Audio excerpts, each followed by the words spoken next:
മഹാലക്ഷ്മി സീരിയലിന്റെ പുതുപുത്തൻ വിശേഷത്തിലേക്ക് എല്ലാവർക്കും സ്വാഗതം. അങ്ങനെ പബ്ലിക് പ്രോസിക്യൂട്ടർ കോടതിയിൽ വീണ്ടും പറയുന്നുണ്ട്, ഇത്തവണ മിടുക്കിയായ റിമ എന്ന പെൺകുട്ടി ഇയാളെ നിയമത്തിന് മുൻപിൽ കൊണ്ടുവന്നു. സമൂഹത്തിൽ ജീവിക്കാൻ ഒരു യോഗ്യതയും ഇല്ലാത്ത ഒരു കൊടും ക്രിമിനലാണ് മാർക്കോ. ഇയാള് പുറത്തു പോയി കഴിഞ്ഞാൽ എന്റെ കക്ഷികൾക്ക് ഭീഷണിയാണ്. അതുകൊണ്ട് ഇയാൾക്ക് ജാമ്യം പോലും അനുവദിക്കരുത് എന്നും കള്ളത്തെളിവുകളുടെ പിൻബലത്തിൽ വക്കീല് കോടതിയിൽ പറയുന്നുണ്ട് കേട്ടോ. തുടർന്ന് ഡിഫൻസിന് വേണ്ടിയിട്ട് ആരെയും ഹാജരായിട്ടുണ്ടോ, ഇത്തവണ ജയിലിൽ പോകാൻ തന്നെയാണോ തന്റെ തീരുമാനം, തന്നെ പോലുള്ള പലരും ജയിലിലുണ്ടല്ലോ, അതുകൊണ്ട് തനിക്ക് ബോറടിക്കില്ല എന്നെല്ലാം ജഡ്ജി കളിയാക്കിക്കൊണ്ട് മാർക്കോയോട് പറയുന്നുണ്ട് കേട്ടോ. എന്നെ പോലുള്ള പല നിരപരാധികളെയും കോടതിയിൽ ഇതുപോലുള്ള വക്കീലന്മാരുടെ മിടുക്കുകൊണ്ട് ശിക്ഷിക്കപ്പെട്ടിട്ടുണ്ട് എന്ന് മാർക്കോ പറയുമ്പോൾ തനിക്ക് വേണ്ടി മിടുക്ക് കാട്ടാൻ ആരുമില്ലേ എന്ന് ജഡ്ജി ചോദിക്കുന്നുണ്ട് കേട്ടോ. അങ്ങനെ അല്പം നേരത്തെ കോടതിയിലുള്ള ആ ഒരു മുഖതയ്ക്ക് ശേഷം ഉണ്ട് സാർ എന്ന് പറഞ്ഞുകൊണ്ട് കണ്ണൻ വക്കീൽ കോട്ടൊക്കെ ഇട്ടുകൊണ്ട് വരുന്നുണ്ട്. കണ്ണനെ കണ്ട് മാർക്കോ അടക്കം എല്ലാവരും ഞെട്ടിത്തെരിക്കുന്നുണ്ട്, എല്ലാവരും ഷോക്കായിട്ട് നിൽക്കുന്നുണ്ട്. അപ്പോ സാറ് തന്നെയാണോ എനിക്ക് വേണ്ടി വന്നത് എന്ന് മനസ്സിൽ പറയുന്നുണ്ട് കേട്ടോ മാർക്കോയുടെ കണ്ണന്റെ കൂടെ അനന്തവും അതുപോലെ തന്നെ നമ്മുടെ മഹാലക്ഷ്മിയും ഒപ്പം എത്തുന്നുണ്ട്. തുടർന്ന് മേഘനെ തന്നെ രൂക്ഷമായിട്ട് നോക്കുന്നുണ്ട് കേട്ടോ മഹാലക്ഷ്മി. ശേഷം കണ്ണൻ പറയുന്നുണ്ട്, ബഹുമാനപ്പെട്ട കോടതിയിൽ പബ്ലിക് പ്രോസിക്യൂട്ടറുടെ ഭാഗം ഭംഗിയാക്കി ഈ കേസുമായിട്ട് ബന്ധമുള്ള ഒരാളെ വിസ്തരിക്കണമെന്ന കണ്ണന്റെ ആവശ്യം അംഗീകരിക്കുന്നുണ്ട് കേട്ടോ കോടതി. അങ്ങനെ അനന്തു അതിനുള്ള അപേക്ഷ ജഡ്ജിക്ക് കൈമാറുമ്പോൾ കമലേശ്വരത്തെ കണ്ണൻ വിശ്വനാഥന്റെ ഭാര്യ മഹാലക്ഷ്മി കണ്ണനെ സാക്ഷിയായി വിസ്തരിക്കാനായിട്ട് വിളിപ്പിക്കുന്നുണ്ട്. ശേഷം എന്താ പേര് എന്നുള്ള കണ്ണന്റെ ചോദ്യത്തിന് മഹാലക്ഷ്മി എന്ന മറുപടി കൊടുക്കുന്നുണ്ട് കേട്ടോ മഹാലക്ഷ്മിക്ക്. തുടർന്ന് മഹാലക്ഷ്മിക്ക് ആ നിൽക്കുന്ന മാർക്കോ എന്ന ചെറുപ്പക്കാരനെ അറിയുമോ എന്നുള്ള ചോദ്യത്തിന് അറിയാമെന്നും അർദ്ധരാത്രി കഴിഞ്ഞ സമയത്ത് ഗുണ്ടകൾ കൊണ്ടുപോകാൻ ശ്രമിച്ചപ്പോ ഒരു അമ്പലനടയിൽ വെച്ച് ഞാൻ അഭയം തേടി, അന്ന് എന്നെ ആ ഗുണ്ടകളിൽ നിന്നും രക്ഷിച്ചത് മാർക്കോ ആണെന്ന് മഹാലക്ഷ്മി പറയുന്നുണ്ട്. അപ്പോൾ സമയം എത്രയായി കാണും എന്നുള്ള ചോദ്യത്തിന് എന്നെ ഗുണ്ടകൾ തട്ടിക്കൊണ്ടുപോയത് അർദ്ധരാത്രി കഴിഞ്ഞ സമയത്താണെന്നും ബോധം തെളിഞ്ഞതിന് ശേഷം ഞാൻ ആ ഗുണ്ടകളിൽ നിന്നും രക്ഷപ്പെട്ട് അമ്പലനടയിൽ എത്തിയപ്പോൾ സമയം ഏകദേശം 3-3:30 കഴിഞ്ഞിട്ടുണ്ടാകും എന്നെല്ലാം അവിടെ തുറന്ന് പറയുന്നുണ്ട് കേട്ടോ. അന്ന് മഹാലക്ഷ്മിയെ രക്ഷിച്ച മാർക്കണ്ഡേയൻ എന്ന മാർക്കോ മഹാലക്ഷ്മിയോട് മോശമായിട്ട് സംസാരിക്കുകയോ പെരുമാറുകയോ ചെയ്തോ എന്നുള്ള ചോദ്യത്തിന് ഒരിക്കലും ഇല്ല. ആ ബൈക്കിൽ തന്നെ മാർക്കോ എന്നെ സേഫ് ആയിട്ട് വീട്ടിലെത്തിച്ചു എന്ന് മറുപടി കൊടുക്കുന്നുണ്ട് കേട്ടോ മഹാലക്ഷ്മി. ഇതേ സമയം ഒരാൾ മുഖേന മേഘൻ വാദ്വിഭാഗം വക്കീലിന്റെ ഭാര്യയാണ് മഹി എന്നുള്ളൊരു കുറിപ്പ് വക്കീലിനായിട്ട് കൊടുത്തു വിടുന്നുണ്ട്. അപ്പോൾ തുടർന്ന് കണ്ണൻ ചോദിക്കുന്നുണ്ട്, അപ്പോൾ നിങ്ങളെ പോലെ സുന്ദരിയായിട്ടുള്ള ഒരു പെൺകുട്ടിയെ അടുത്ത് കിട്ടിയിട്ടും ഒരു പോറല് മേലും ഏൽപ്പിക്കാതെ ഇയാള് വീട്ടിൽ എത്തിച്ചോ എന്ന് ആവർത്തിച്ച് കണ്ണൻ ചോദിക്കുമ്പോൾ അതാണ് സത്യം എന്ന് തന്നെ മഹി ഉറപ്പിച്ചു പറയുന്നുണ്ട് കേട്ടോ. ഇതേ സമയം പബ്ലിക് പ്രോസിക്യൂട്ടർ എഴുന്നേറ്റിട്ട് ഇപ്പോൾ സാക്ഷി പറയുന്ന ഈ പെൺകുട്ടി ബഹുമാനപ്പെട്ട ഡിഫൻസ് വക്കീലിന്റെ സ്വന്തം ഭാര്യയാണ്. നമ്മൾ കോടതിയിൽ കേസ് ജയിക്കാനായിട്ട് പലരെയും പ്രസന്റ് ചെയ്യാറുണ്ട്, എന്നാൽ ഇവിടെ സ്വന്തം ഭാര്യയെ തന്നെയാണ് വക്കീൽ കൊണ്ടുവന്നിരിക്കുന്നത് എന്ന് പബ്ലിക് പ്രോസിക്യൂട്ടർ പറയുമ്പോൾ മഹാലക്ഷ്മി ഇപ്പോ കോടതിയിൽ നിൽക്കുന്നത് എന്റെ ഭാര്യയായിട്ടല്ല, മാർക്കോയെ വ്യക്തമായിട്ട് അറിയാവുന്ന, സ്ത്രീകളെ ശല്യം ചെയ്യാത്ത, അവർക്ക് സംരക്ഷണം കൊടുക്കുന്ന ഒരാളാണ് എന്ന് നിശ്ചയമുള്ള സാക്ഷിയായിട്ടാണ് എന്ന് കണ്ണനും ഡിഫെൻഡ് ചെയ്യുന്നുണ്ട് കേട്ടോ. തുടർന്ന് മാർക്കോയ്ക്ക് അനുകൂലമായിട്ട് സാക്ഷി പറഞ്ഞ മഹിയെ രൂക്ഷമായിട്ട് തന്നെ നോക്കുന്നുണ്ട് കേട്ടോ മേഘനാഥൻ. ശേഷം ഞാൻ പറഞ്ഞതെല്ലാം സത്യമാണെന്ന് പ്രൂവ് ചെയ്യിക്കാനായിട്ട് ഒരാളെ കൂടി വിസ്തരിക്കണമെന്ന കണ്ണന്റെ ആവശ്യവും കോടതി അംഗീകരിക്കുന്നുണ്ട്. അങ്ങനെ SI ആണ് കേട്ടോ വിളിപ്പിക്കുന്നത്. മാർക്കോ എന്ന എന്റെ കക്ഷിക്ക് സാറിന്റെ സ്റ്റേഷൻ പരിധിയിൽ എന്തെങ്കിലും കേസ് ഉണ്ടായിട്ടുണ്ടോ എന്നുള്ള കണ്ണന്റെ ചോദ്യത്തിന് ഉണ്ടായിട്ടുണ്ട് എന്നും അയാൾ ശരിക്കും ഒരു ഗുണ്ടയോ ക്രിമിനലോ ഒന്നും അല്ല, പക്ഷെ അങ്ങനെ ഒരു വിളിപ്പേര് മാത്രമേ ഉള്ളൂ എന്നും മാർക്കോയ്ക്ക് അനുകൂലമായിട്ട് മൊഴി നൽകുന്നുണ്ട് കേട്ടോ SI. എനിക്ക് മുൻപും ആ സ്റ്റേഷനിലിരുന്ന പല പോലീസ് ഉദ്യോഗസ്ഥന്മാർക്കും മാർക്കോ വലിയൊരു സഹായിയാണ് എന്ന് SI പറയുമ്പോ അപ്പോ ഗുണ്ടകളുടെയും ക്രിമിനലുകളുടെയൊക്കെ സഹായം പോലീസ് തേടുമെന്ന് ചോദിക്കുന്നുണ്ട് കേട്ടോ ജഡ്ജി. പക്ഷെ ഇതുവരെയും മാർക്കോയ്ക്കെതിരെ ഒരു കേസും നിലനിന്നിട്ടില്ല. കാരണം ഇപ്പോ ഒരു സഹോദരി മാർക്കോയ്ക്ക് അനുകൂലമായിട്ട് മൊഴി നൽകിയല്ലോ, അതിൽ സത്യമുണ്ട്. പെൺകുട്ടികളെ പൊതുനിരത്തിൽ വെച്ചോ രാത്രിയുടെ മറവിലോ ആരെങ്കിലും മോശമായിട്ട് പെരുമാറിക്കഴിഞ്ഞാൽ അതിന് മാർക്കോ ഉടനടി പ്രതികരിക്കും. അതിന്റെ പേരിൽ മാർക്കോയ്ക്ക് ഒരു കേസും ഇതുവരെ ഉണ്ടായിട്ടില്ല എന്ന് തന്നെ SI ആവർത്തിച്ചു പറയുന്നുണ്ട് കേട്ടോ. ആരെയും മാർക്കോ ഇതുവരെ കൊന്നിട്ടുമില്ല. പിന്നെ തന്റെ നേർക്ക് ആയുധങ്ങളുമായിട്ട് വരുന്നവരെ ആരായാലും പ്രതികരിച്ചു പോയില്ലേ, അത് മാത്രമാണ് മാർക്കോ ചെയ്തിട്ടുള്ളൂ. സ്വന്തം രക്ഷയും മറ്റുള്ളവരുടെ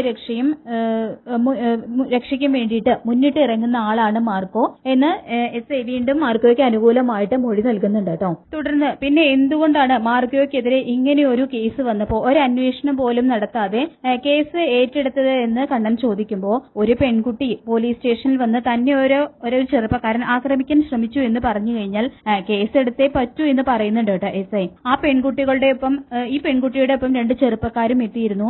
അവർ പറഞ്ഞത് മാർക്കോ റിമയെ അപമര്യാദയായിട്ട് പെരുമാറാൻ ശ്രമിച്ചു എന്നാണ്. അവരെ പിടിച്ചു മാറ്റാൻ ശ്രമിച്ചപ്പോ മാർക്കോ അവരെ തല്ലിയെന്നും ഒക്കെയാണ് SI കാര്യങ്ങളൊക്കെ കോടതിയിൽ പറയുന്നുണ്ട് കേട്ടോ. ഇതേ സമയം മാർക്കോയുടെ സഹായം പറ്റിയിട്ടുള്ള ആളാണല്ലോ SI.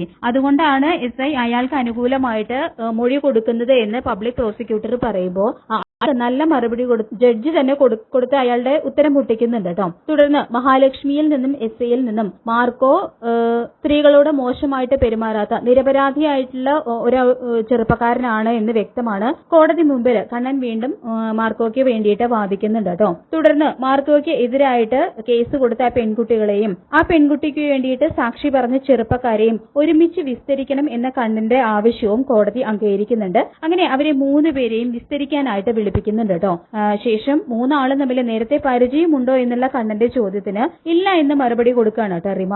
അന്ന് അയാൾ എന്നോട് അപമര്യാദയായിട്ട് പെരുമാറി, അപ്പോ ഇവര് വന്ന് എന്നെ രക്ഷിച്ചു. പിന്നെ പോലീസ് സ്റ്റേഷനിലും ഇവിടെ വന്നും സാക്ഷി പറഞ്ഞു. അതല്ലാതെ ഞങ്ങൾ തമ്മിൽ വേറെ പരിചയമൊന്നും ഇല്ല എന്ന് നുണ തട്ടിവിടുകയാണ് കേട്ടോ റിമ ചെയ്യുന്നത്. തുടർന്ന് റിമയോട് മാർക്കോ മോശമായിട്ട് പെരുമാറിയപ്പോ നിങ്ങൾ അത് തടുക്കാനായിട്ട് ചെന്നു, അപ്പോഴല്ലേ നിങ്ങളെ മാർക്കോ തല്ലിയത് എന്ന് ചെറുപ്പക്കാരോടായിട്ട് കണ്ണൻ ചോദിക്കുമ്പോ അതെ ഞങ്ങളെയാണ് അയാൾ തല്ലിയത് എന്ന് ആ 2 പേരും പറയുമ്പോ നിങ്ങൾ 2 പേരും നല്ല തണ്ടും തടിയുള്ളവരൊക്കെയാണല്ലോ, അപ്പോ തിരിച്ചു തല്ലിയില്ലേ എന്ന് ചോദിക്കുമ്പോ തല്ലി നിൽക്കാനൊക്കെ ശ്രമിച്ചു, പക്ഷെ ഇയാള് സാമൂഹ്യ ദ്രോഹിയും ഗുണ്ടയൊക്കെ ആണല്ലോ, അതുകൊണ്ട് പിടിച്ചു നിൽക്കാൻ കഴിഞ്ഞില്ല എന്ന് പറയുന്നുണ്ട് കേട്ടോ അവര്. തുടർന്ന് അപ്പൊ നിങ്ങളൊക്കെ വളരെയധികം പെർഫെക്റ്റ് ആണ്, ഗുണ്ടകളുമല്ല സാമൂഹ്യ ദ്രോഹികളുമല്ല, നിങ്ങൾ 3 പേരും തമ്മിൽ ഒരു പരിചയവും ഇല്ല അല്ലേ എന്ന് കണ്ണൻ വീണ്ടും ആവർത്തിച്ച് ചോദിക്കുമ്പോ ഇല്ല എന്ന് തന്നെ മറുപടി കൊടുക്കുന്നുണ്ട് കേട്ടോ റിമ. ശേഷം വീട്ടുപേര് എന്താണെന്ന് റിമയോടായിട്ട് കണ്ണൻ ചോദിക്കുമ്പോ തടത്തിൽ വീടാണ് എന്ന് റിമ പറയുന്നുണ്ട് കേട്ടോ. അപ്പോ ഈ തടത്തിൽ വീട്ടിലല്ലേ അന്ന് കഞ്ചാവ് ഒളിപ്പിച്ചു എന്ന് പറഞ്ഞുകൊണ്ട് നാട്ടുകാരെ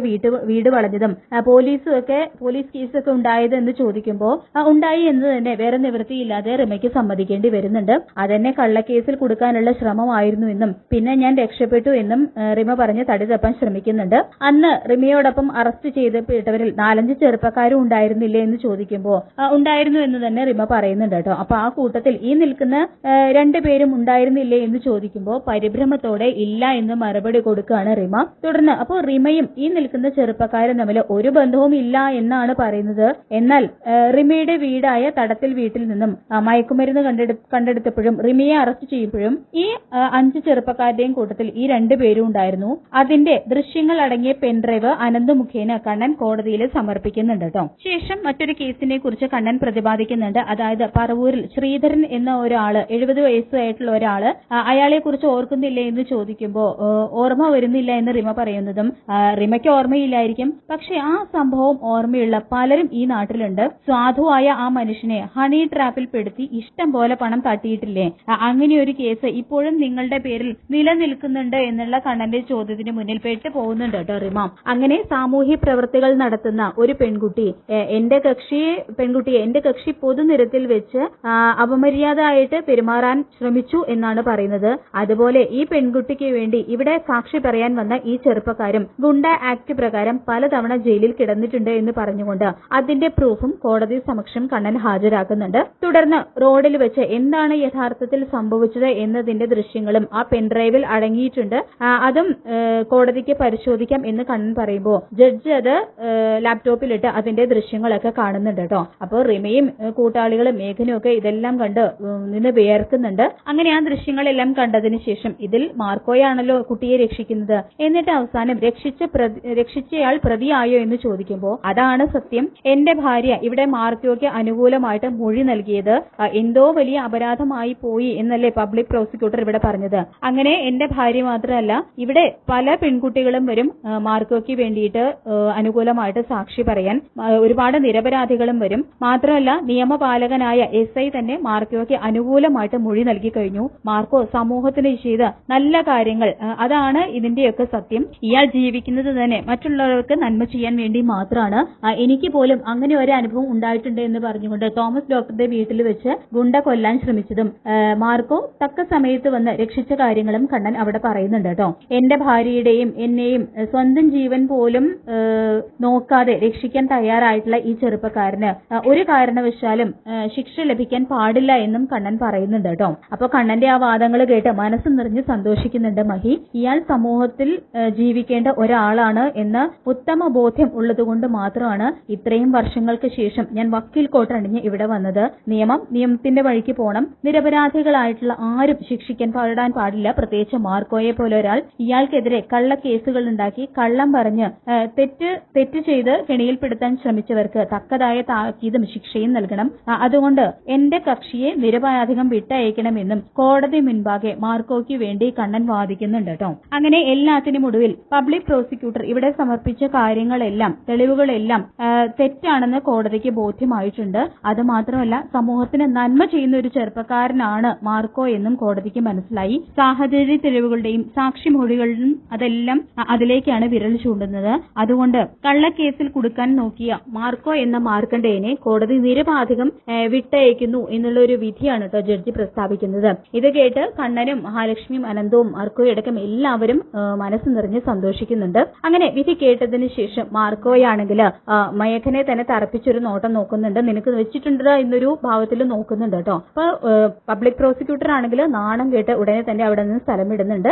അങ്ങനെ മാർക്കോയെ തന്ത്രപരമായിട്ട് എല്ലാ തെളിവുകളോടും കൂടി രക്ഷിച്ചെടുക്കുകയാണ് കേട്ടോ കണ്ണൻ ചെയ്യുന്നത്. പിന്നീട് കാണിക്കുന്നത് പുറത്തു നിന്ന് മാർക്കോനെ കാണാനായിട്ട് കാത്തു നിൽക്കുന്നുണ്ട് കണ്ണനും അനന്തവും മഹിയും. അങ്ങനെ മാർക്കോ വരുന്നതും ഡിഫൻസിന് വേണ്ടിയിട്ട് ആരും വരാതായപ്പോ ഞാൻ വിഷമിച്ചു. കൃത്യസമയത്താണ് സാറ് വന്നത്. ഈ അവസ്ഥയിലും സാർ എനിക്ക് വേണ്ടി കോട്ടിട്ടതിൽ നന്ദിയുണ്ടെന്നും മാർക്കോ പറയുമ്പോ ഞാൻ വാദിക്കാമെന്ന് ഇവനോട് പറഞ്ഞതാണ് എന്ന് അനന്ത് പറയുമ്പോ എനിക്ക് തന്നെ മാർക്കോയെ പുറത്തു കൊണ്ടുവരണമെന്ന് നിർബന്ധമുണ്ടായിരുന്നു. അപ്പൊ കിട്ടുന്ന ഒരു സാറ്റിസ്ഫാക്ഷൻ അത് ഇവൻ വാദിച്ചാൽ കിട്ടില്ല എന്ന് പറയുന്നുണ്ട് കേട്ടോ കണ്ണൻ. ശേഷം ഇന്നലെ രണ്ടാളും ഉറങ്ങിയിട്ടില്ല എന്ന് മഹിയും പറയുന്നുണ്ട്. ഇതേ സമയം റിമയും ആ രണ്ട് ചെറുപ്പക്കാരും വരുമ്പോ അവരുടെ അടുത്തേക്ക് എന്നിട്ട് മാർക്കോ പറയുന്നുണ്ട്, ഇവളെ ഞാൻ ഒന്നും പറയുന്നില്ല, പക്ഷേ ഇവൾക്ക് വേണ്ടി നിന്ന് നിങ്ങളെ ഞാൻ ശരിക്കൊന്ന് കാണുന്നുണ്ട് എന്ന് പറഞ്ഞുകൊണ്ട് അവരെ നന്നായിട്ട് തന്നെ വിരട്ടുന്നുണ്ട് കേട്ടോ. തൊട്ടു പുറകെ തന്നെ മേഘനും ചമ്മി നാണം കെട്ട് വരുന്നുണ്ട്. അപ്പൊ മേഘനെ തന്നെ തറപ്പിച്ചു നോക്കുന്നുണ്ട് കേട്ടോ മാർക്കോ. ഇതിന്റെ എല്ലാം സൂത്രധാരൻ ഇവനാണെന്ന് കണ്ണന്റെ മുന്നിൽ വെച്ച് തന്നെ മാർക്കോ പറയുമ്പോ അത് ഞങ്ങൾക്ക് കോടതിയിൽ ഇവനെ കണ്ടപ്പോ തന്നെ മനസ്സിലായി എന്ന് പറയുന്നുണ്ട് കേട്ടോ കണ്ണൻ. പെണ്ണുങ്ങളോട് ഒരിക്കൽ പോലും നന്നായിട്ട് പെരുമാറാത്ത താനും പെൺകുട്ടികളോട് ഒരിക്കൽ പോലും മോശമായിട്ട് സംസാരിക്കാത്ത മാർക്കോയെ കൊടുക്കാൻ നോക്കിയല്ലേ എന്ന് മഹി വെട്ടി തുറന്ന് ചോദിക്കുമ്പോൾ മേഘൻ ശരിക്കും ചമ്മി പോകുന്നുണ്ട് കേട്ടോ. അങ്ങനെ മേഘൻ അവിടെ നിന്ന് പോയതിനു ശേഷം ഇവൻ ആരാണെന്ന് മാർക്കോയ്ക്ക് അറിയാമോ എന്ന് ചോദിക്കുമ്പോൾ അവൻ എന്റെ സ്വന്തം അമ്മാവന്റെ മോനാണെന്ന് പറയുന്നുണ്ട് കേട്ടോ കണ്ണൻ. അന്ന് ഇവന്റെ അച്ഛനെയും കരുണയുടെ അച്ഛനെയാണല്ലോ മാർക്കോ തല്ലിയത്, അതിന് പകരം വീട്ടാൻ നോക്കിയതാണെന്ന് അനന്ത് പറയുമ്പോ എന്നെ ഈ കേസിൽ കൊടുക്കാൻ നോക്കിയവർക്കും അതിന് കാരണക്കാരായവർക്കും ഞാൻ നല്ല സത്യം തന്നെ വെച്ചിട്ടുണ്ടെന്ന് പറയുന്നുണ്ട് കേട്ടോ മാർക്കോ. തുടർന്ന് മാർക്കോയെ കുറിച്ച് ഞങ്ങൾക്ക് കൂടുതലൊന്നും അറിയില്ല, ഇനി അതെല്ലാം മനസ്സിലാക്കണമെന്ന് പറഞ്ഞുകൊണ്ട് ഒരുമിച്ചിരുന്ന് ഫുഡ് കഴിക്കാനായിട്ട് മാർക്കോയെ ക്ഷണിക്കുന്നുണ്ട് കേട്ടോ കണ്ണനും മഹിയും. പിന്നീട് കാണിക്കുന്നത് അവർ ഒരുമിച്ചിരുന്ന് ഭക്ഷണം കഴിക്കുന്നതാണ്. തുടർന്ന് സാർ ഇത്ര അവശതയുള്ള ആളായിട്ടും കോടതിയിൽ അതിന്റെ ഒരു പകപ്പും കണ്ടില്ല എന്ന് പറയുമ്പോ എന്റെ ശരീരത്തിന് മാത്രമേ മാർക്കോ അവശതയുള്ളൂ, മനസ്സിന് ഒരു കുഴപ്പവും ഇല്ല എന്ന് പറയുന്നുണ്ട് കേട്ടോ കണ്ണൻ. തുടർന്ന് എനിക്ക് തരുന്ന അഭിനന്ദനത്തിന്റെ പകുതി അനന്തുവിനും കൊടുക്കണം. ഇവനാണ് ഇന്നലെ ആ സംഭവം നടന്ന പരിസരം മുഴുവൻ തെരഞ്ഞതും CCTV ദൃശ്യങ്ങളെല്ലാം എടുത്തത് എന്നും കണ്ണൻ പറയുന്നുണ്ട് കേട്ടോ മാർക്കോയോട്. പിന്നീട് മേഘൻ തന്നെ സ്റ്റേഷനിൽ വന്ന് ഭീഷണിപ്പെടുത്തിയതും തന്റെ സ്വന്തം വക്കീലിനെ പണം കൊടുത്ത് സ്വാധീനിക്കാൻ ശ്രമിച്ചതും അത് വക്കീല് തന്നെ എന്നെ വിളിച്ചു പറഞ്ഞു. അദ്ദേഹത്തെക്കാൾ മിടുക്കനായ ഒരു വക്കീല് എനിക്ക് വേണ്ടി വാദിക്കാൻ വരുമെന്ന് പറഞ്ഞു എന്നെല്ലാം മാർക്കോ പറയുന്നുണ്ട് കേട്ടോ കണ്ണനോടായിട്ട്. ആ വകയിൽ മേഘന്റെ കുറെ പൈസ പോയി കിട്ടി എന്നും മേഘൻ പറയുന്നുണ്ട്. എന്തായാലും എന്നെ ഈ കേസിൽ കൊടുക്കാൻ നോക്കി അവനെ ഞാൻ ഒരിക്കലും വെറുതെ വിടില്ല എന്നും പറയുന്നുണ്ട് കേട്ടോ മാർക്കോ. അവൻ ഇനി എന്റെ പരിധിക്ക് പുറത്തല്ല, പരിധിക്ക് ഉള്ളിൽ തന്നെയാണ്. അവൻ പോലീസ് സ്റ്റേഷനിൽ വന്ന് എന്നോട് പറഞ്ഞതെല്ലാം എന്റെ മനസ്സിലുണ്ട്, അതിനവന് തക്കതായിട്ടുള്ള ശിക്ഷ കിട്ടുമെന്നും മാർക്കോ പറയുന്നുണ്ട് കേട്ടോ. തുടർന്ന് മേഘനെ കുറിച്ചുള്ള കാര്യങ്ങൾ കണ്ണനും പറയുന്നുണ്ട്. അവനെ ജ്വല്ലറിയിൽ ജോലിക്ക് വെച്ചതാണെന്നും അവിടെ നിന്നും പിരിച്ചുവിട്ടു, മാത്രമല്ല പെങ്ങളുമായിട്ടുള്ള വിവാഹത്തിന്റെ കാര്യങ്ങളെ കുറിച്ചെല്ലാം കണ്ണൻ പറയുന്നുണ്ട്. ഇവന്റെ ഈ സ്വഭാവം വെച്ച് പെങ്ങള് തല്ലിപ്പിരിഞ്ഞ് എന്തായാലും വീട്ടിലേക്ക് തന്നെ തിരിച്ചു വരും. അന്ന് പെങ്ങൾക്ക് വേണ്ടി കരുതി വെച്ചതെല്ലാം കൊടുക്കുന്നതാണ് നല്ലത് നല്ലത് എന്ന് മാർക്കോയും അഭിപ്രായപ്പെടുന്നുണ്ട് കേട്ടോ. ശേഷം പെണ്ണ് കേസ് ആയതുകൊണ്ട് ഇനി ഒരിക്കലും രക്ഷപ്പെടാൻ കഴിയില്ലെന്നാണ് വിചാരിച്ചത് എന്നെല്ലാം മാർക്കോ പറയുമ്പോൾ ഇനി എന്താവശ്യം വന്നാലും വിളിച്ചോ, മാർക്കോയ്ക്ക് വേണ്ടി എന്ത് സഹായം ചെയ്യാനും ഞങ്ങൾക്ക് സന്തോഷമേ ഉള്ളൂ എന്ന് പറയുന്നുണ്ട് കേട്ടോ കണ്ണൻ. തുടർന്ന് വീട്ടിലേക്ക് ഒരു ദിവസം വരണമെന്നും നല്ലൊരു സദ്യ തന്നെ ഉണ്ടാക്കി തരാമെന്നും മാർക്കോയോടായിട്ട് പറയുന്നുണ്ട് മഹി. ശേഷം മഹി ചോദിക്കുന്നുണ്ട്, അന്ന് മാർക്കോയെ ആദ്യം കണ്ടപ്പോ കറുപ്പും ധരിച്ചിരുന്നത്. അന്ന് ഞാൻ കരുതിയത് സാക്ഷാൽ അയ്യപ്പസ്വാമി തന്നെയാണെന്ന്. അതെന്താണ് കാരണം എന്ന് മഹി ചോദിക്കുമ്പോൾ ഞാനൊരു അയ്യപ്പ ഭക്തനാണെന്നും അന്ന് അമ്പലത്തിൽ പോയി വരുന്ന വഴിക്കാണ് മഹി എന്നെ കണ്ടത് എന്നെല്ലാം മാർക്കോ പറയുമ്പോൾ എന്നാലും ചില സംശയങ്ങളൊക്കെ ബാക്കി നിൽപ്പുണ്ട്. അന്ന് എന്റെ പേര് കൃത്യമായിട്ട് പറഞ്ഞില്ലേ എന്ന് ചോദിക്കുമ്പോൾ മഹാലക്ഷ്മിയുടെ പേര് മാത്രമല്ല കണ്ണൻ സാറിന്റെ പേരും ഞാൻ പറഞ്ഞല്ലോ എന്ന് മാർക്കോ പറയുമ്പോൾ അതെങ്ങനെ പറയാൻ സാധിച്ചു എന്നുള്ള അനന്തുവിന്റെ ചോദ്യത്തിന് മുന്നിൽ കുറച്ച് മെന്റലിസം ഉണ്ട്, അതിൽ കൂടുതലൊന്നും ചോദിക്കരുത് എന്ന് പറഞ്ഞുകൊണ്ട് ഒഴിഞ്ഞു മാറുകയാണ് കേട്ടോ മാർക്കോ ചെയ്യുന്നത്. പിന്നീട് കാണിക്കുന്നത് നമ്മുടെ സാഗർ ആണെങ്കിൽ ആരെയോ ഫോൺ വിളിക്കുന്നുണ്ട് കേട്ടോ, പെട്ടെന്ന് വരാനൊക്കെ പറയുന്നുണ്ട്. ഇതേ സമയം ആ വഴിക്ക് വരുന്ന മേഘനെ കണ്ട് ആകെ ഭയന്ന് വിറയ്ക്കുന്നുണ്ട് കേട്ടോ സാഗർ. മേഘനാണെങ്കിൽ അന്ന് കണ്ണനോട് എല്ലാം തുറന്ന് പറഞ്ഞ് തന്നെ കൊടുക്കാൻ നോക്കിയതിന് സാഗറിനെ പിടിച്ച് അയാളെ ശരിക്കും തല്ലി അവശനാക്കുകയൊക്കെ ചെയ്യുന്നുണ്ട് കേട്ടോ. അപ്പൊ ഞാനൊന്നും ചെയ്തിട്ടില്ല എന്നൊക്കെ പറഞ്ഞുകൊണ്ട് സാഗർ ഇങ്ങനെ രക്ഷപ്പെടാനൊക്കെ നോക്കുന്നുണ്ട്. ഇതേ സമയം ആ വഴിക്ക് വരുന്ന മാർക്കോ ഇതെല്ലാം കണ്ടുകൊണ്ട് നിൽക്കുന്നുണ്ട് കേട്ടോ. തുടർന്ന് ഞാൻ തന്ന പണം നീ എനിക്ക് മുതലും പലിശയും തിരിച്ചു തരണം, അല്ലെങ്കിൽ നീ ജീവനോടെ ഉണ്ടാവില്ല എന്നെല്ലാം പറഞ്ഞുകൊണ്ട് മേഘം വിരട്ടുമ്പോ സാറ് കരുതുന്നത് പോലെ ഒരു പെൺകുട്ടിയല്ല എന്ന് പറയുന്നുണ്ട് കേട്ടോ. മഹാലക്ഷ്മിയെ കുറിച്ച് സാഗർ മേഘനോട് പറയുന്നുണ്ട്. അങ്ങനെ മാർക്കോയും സാഗറും ഒക്കെ തമ്മിൽ എന്തോ ഒരു കണക്ഷൻ ഉണ്ട്. അപ്പോൾ അങ്ങനെ മഹാലക്ഷ്മി സീരിയലിന്റെ വളരെ ത്രില്ലിംഗ് ആയിട്ടുള്ള എപ്പിസോഡുകൾ തന്നെയാണ് ഇനി വരാനായിട്ട് പോകുന്നത്. ഈ റിവ്യൂ ഇഷ്ടപ്പെട്ടെങ്കിൽ ലൈക്ക് ചെയ്യുക, ചാനൽ കൂടി ഒന്ന് സബ്സ്ക്രൈബ് ചെയ്യുക. താങ്ക്